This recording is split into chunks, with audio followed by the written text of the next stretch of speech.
Hello everyone, TN8 exam எழுதக்கூடிய டீச்சர்ஸ்க்காக ஒரு important maths பார்க்க போறோம். கண்டிப்பா இந்த மாடலை பேஸ் பண்ணி உங்களுக்கு क्वेश्चन வரும் அப்படின்றத ப்ரீவியஸ் வீடியோலயே சொன்னேன்.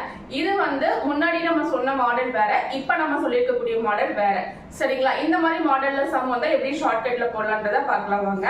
சொல்றாங்க 40 பேர் 60 நாட்கள்ல வேலையை முடிக்கிறாங்க. ஒரு வேலையை 40 பேர் என்ன பண்றாங்க, 60 நாட்கள்ல முடிக்கிறாங்க. 20 நாட்கள் வேலை செஞ்சதுக்கு அப்புறமா 10 பேர் என்ன பண்றாங்க, வேலையை விட்டே போயிடுறாங்க.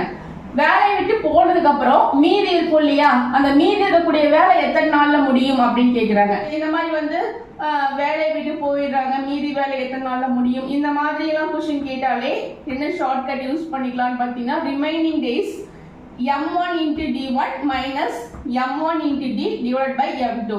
m1 அப்படின்னா man 1. ஃபர்ஸ்ட் பாருங்க 40 பேர்னு சொல்லிருக்காங்க இல்லையா, இதுதான் man 1.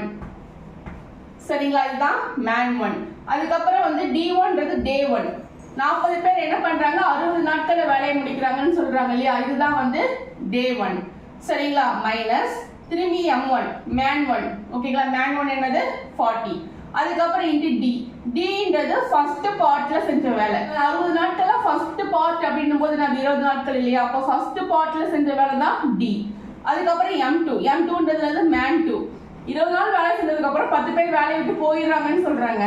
அப்ப இருக்கிறது 40 பேர். 40 பேர்ல 10 பேர் போயிட்டாங்கன்னா பேலன்ஸ் என்னது 30. அந்த 30 தான் m2வா இருக்க முடியும். சரிங்களா? man 2ன்றது 30. சரிங்களா? இப்போ நீங்க என்ன பண்ணலாம், இது அப்படியே ஃபார்முலால சப்ஸ்டிட்யூட் பண்ணலாம். m1 என்னது ஃபர்ஸ்ட் கொடுக்கக்கூடிய 40, d1ன்றது 60. ஓகேங்களா? மைனஸ் d1ன்றது 60. ஓகேங்களா? மைனஸ் m1ன்றது 40 இன்டு dன்றது ஃபர்ஸ்ட் பார்ட்ல செஞ்ச வேலை, ஃபர்ஸ்ட் பார்ட் 20. ஓகேங்களா? அப்ப dன்றது 20 டிவைடட் பை m2ன்றது 30. 40 பேர்ல 10 பேர் வேலையை விட்டு போயிட்டா பேலன்ஸ் இருக்குது 30. அப்ப m2ன்றது 30.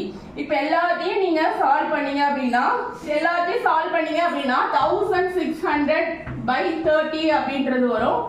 உங்களுக்கு ஃபிராக்ஷன்ல ஆன்சர் வரும். சரிங்களா? 53 1/3 அப்படின்னு சொல்லிட்டு ஆன்சர் வரும். 53 1/3 என்ன மீனிங் அப்படின்னா, மீதி இருக்கக்கூடிய வேலை எத்தனை நாட்கள்ல முடிச்சிருப்பாங்கன்னா 53 நாட்கள் 8 மணி நேரத்துல முடிச்சிருப்பாங்க. ஓகேவா? 53 நாட்கள் பிளஸ் அது கூட அடிஷனலா ஒரு 8 hours, இதுதான் வேலையை முடிச்சிருப்பாங்க. ஓகேங்களா? 1/3 அப்படின்றது 8 hours. ஏன்னா 1 டேக்கு 24 hours. 1/3 24 டிவைட் பண்ணா 8. சரிங்களா?